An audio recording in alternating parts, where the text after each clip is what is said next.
Alors aujourd'hui, je vous emmène à Creil, qui est situé à une quarantaine de kilomètres. Qu'est-ce que tu veux, Vincent? Je regarde tes clous. Ah, mais magnifiques clous. Alors je vous emmène à Creil, qui est situé à une quarantaine de kilomètres d'ici, à la rencontre d'une résistante, la dernière clouterie de France. Un lieu qui semble suspendu dans le temps depuis 1888, un véritable décor de cinéma. Et vous allez voir comment cette entreprise, qui aujourd'hui fabrique plus de 2800 clous différents, résiste à la concurrence asiatique. Des clics, des claques, des cliquetis. Cela fait 120 ans que ces machines rugissent au cœur de la ville de Creil. 120 ans qu'elles exercent et conservent un savoir-faire unique au monde. Ici, on ne fabrique pas moins de 2800 sortes de clous différents. Dernière usine de clous forgés en activité en France, la clouterie a ouvert ses portes en 1888. Aujourd'hui, le patron, c'est lui. Luc Camp a repris l'usine il y a plus de 6 ans.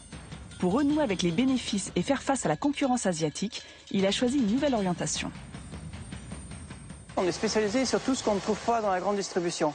Donc on vous fait des clous de spécialité, que ce soit pour les cordonniers, que ce soit pour les tapissiers, ou pour des industriels qui ont des applications particulières, que ce soit dans le luxe, dans le jouet, dans la tannerie. La production s'est donc diversifiée, mais les procédés de fabrication restent les mêmes.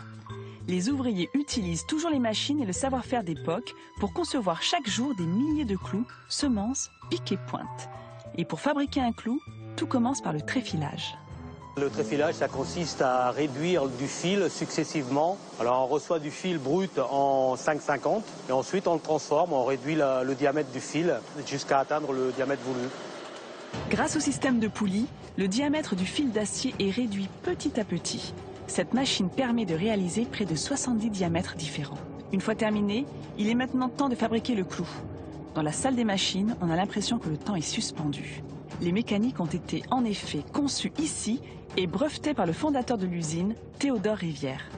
Donc pour expliquer comment on fait un clou, il faut être un peu technique, mais sans être très compliqué. On va prendre un fil qui est rond au début, on va le rentrer dans une machine, on va lui frapper avec un poinçon dessus pour faire la tête.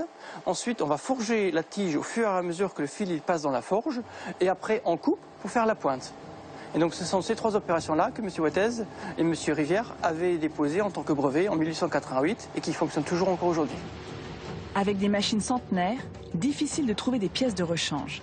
Alors au cœur de l'usine, François exerce un savoir-faire unique au monde. Chaque jour, il conçoit toutes sortes de pièces qu'il garde précieusement dans son armoire en attendant une éventuelle panne. Les machines, c'est toujours connu pour moi faire l'outillage.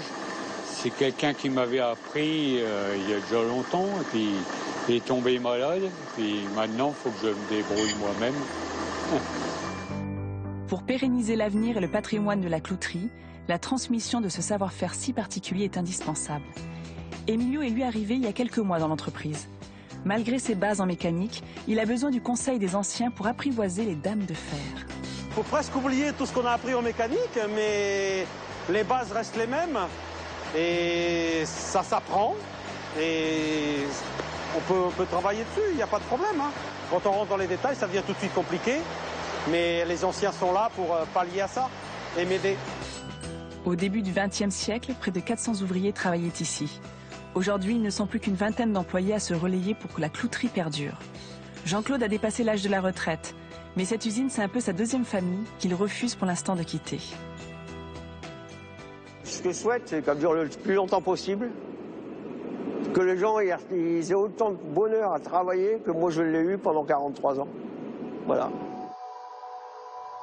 Pour leur bon fonctionnement, les machines sont quotidiennement huilées. À la sortie, les clous sont donc eux aussi très gras. Pour les laver, on les mélange avec de la sciure de bois dans les frottoirs.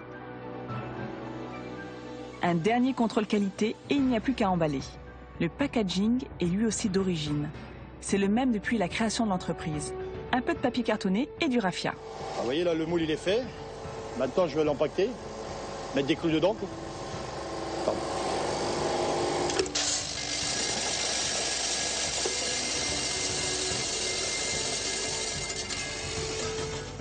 Un dernier nœud et le tour est joué. Les clous sont ensuite envoyés dans toute la France et même partout dans le monde. Grâce à ce savoir-faire si méticuleux, nul doute que la salle des machines continuera de gronder encore de nombreuses années. Alors ça, Nat, c'est magnifique ce reportage, hein, ouais. C'est génial. Et 40% de la production se vend dans le monde entier. Ouais. C'est incroyable. Et c'est une invention française, hein. Théodore Oui, c'est ça, Rivière est un ingénieur 1888. français. Oui. Il l'a breveté, il l'a toujours. Il a breveté, après c'est tombé dans le domaine public, Oui. comme toujours. Alors regardez, je vous ai amené quelques clous en plateau pour que vous puissiez admirer le travail de plus près.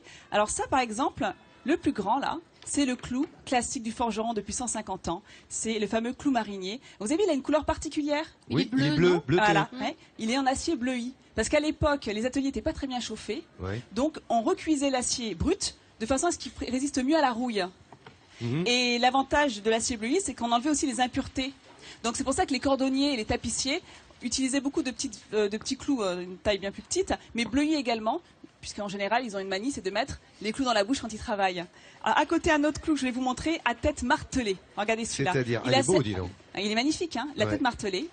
Alors ce clou a servi à la restauration des portes dans le sous-sol du fort Vauban de Besançon. Ils ont livré des milliards de clous il y a juste 3 ans. Il y a une centaine de portes qui fait des milliards. Il y a des centaines de portes en sous-sol. Il faut compter plus de 50 clous par porte.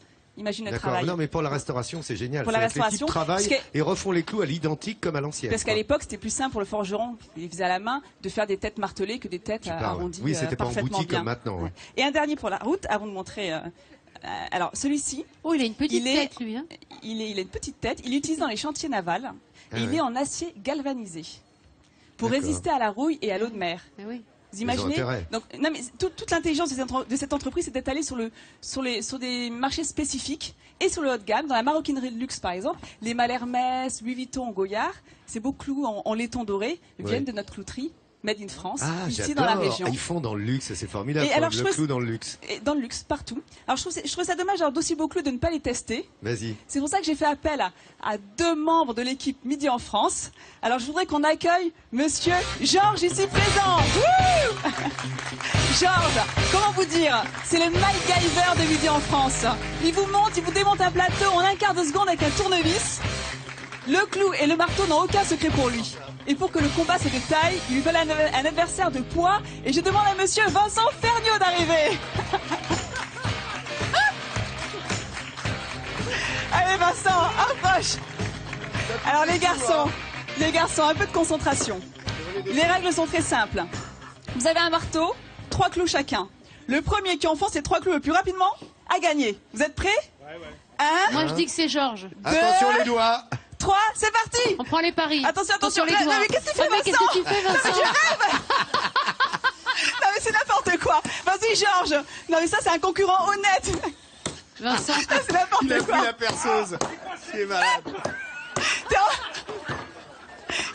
Il est en train de perdre. Continue Georges, ne te laisse pas déconcentrer par Vincent. Georges d'une main, regarde, il s'est planqué. Bon, moi je demande, j'applaudis Georges, notre vainqueur. Ah bah les tricheurs. Ouais, mais il a triché. Alors, Laurent. Ah, la perceuse, c'est balèze. Bravo Georges. Alors, juste pour finir, cette entreprise a été classée entreprise du patrimoine vivant en 2007. Depuis 2 ans et demi, ils organisent des visites guidées, donc n'hésitez pas à y aller. Les écoles de la région y vont, les adultes aussi. Donc vraiment, c'est magnifique.